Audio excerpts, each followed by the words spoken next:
Hey everyone, it's Graham here. Today we're diving into a crucial topic that affects everyone, your credit score.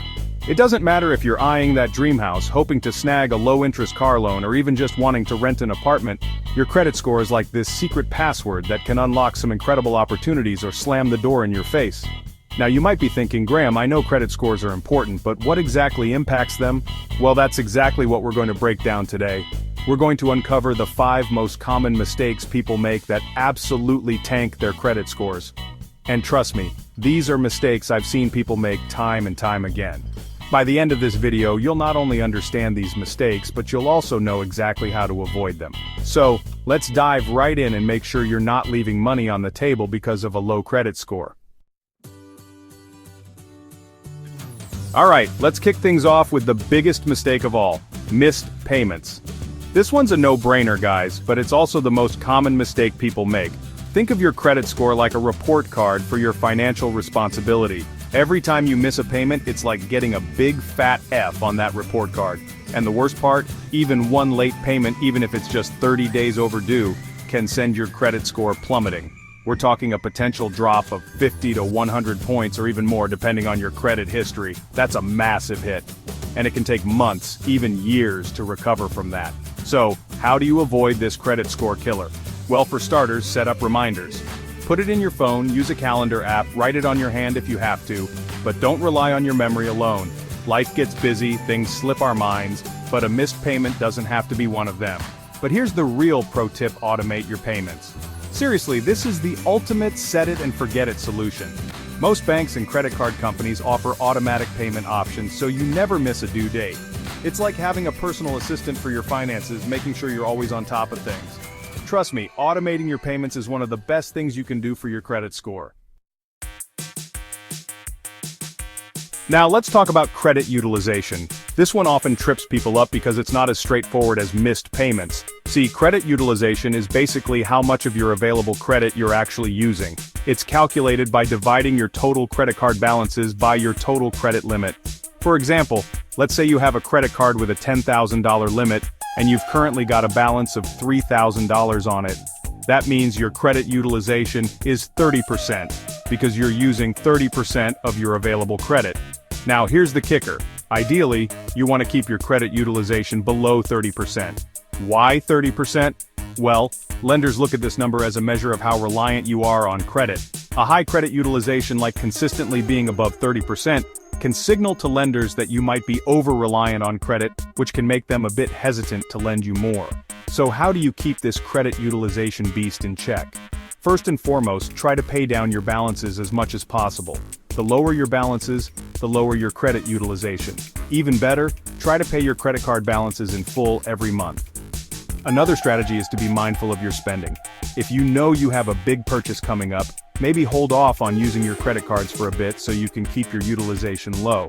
And hey, if you're really struggling to keep your utilization low, consider asking for a credit limit increase. This can instantly lower your credit utilization ratio, but remember, only do this if you trust yourself to use that increased credit responsibly. Chapter 3. Let's talk about credit card applications. Now, I know those pre-approved credit card offers with all the amazing perks can be tempting, but here's the thing. Every time you apply for a new credit card, it triggers what's called a hard inquiry on your credit report. Think of hard inquiries as little red flags that pop up on your credit report. Each hard inquiry tells potential lenders that you're seeking new credit, and while 1 or 2 hard inquiries might not raise a huge red flag, a bunch of them in a short period, that's when lenders start to get a little wary. They might wonder, why is this person applying for so much credit? Are they in a tough financial spot? Now here's the good news. Hard inquiries only stay on your credit report for about 2 years, and their impact on your credit score typically fades over time. But that doesn't mean you should just go on a credit card application spree. Instead, be strategic about your applications. Only apply for credit cards you actually need and that align with your financial goals. Don't fall for every flashy offer that comes your way. Remember, a little bit of restraint can go a long way in protecting your credit score. Chapter 4. Alright, let's address a credit score myth that I want to debunk right now. Closing old credit card accounts always helps your credit score. This is a common misconception that can actually end up hurting your credit in the long run. You see, one of the factors that influences your credit score is the length of your credit history.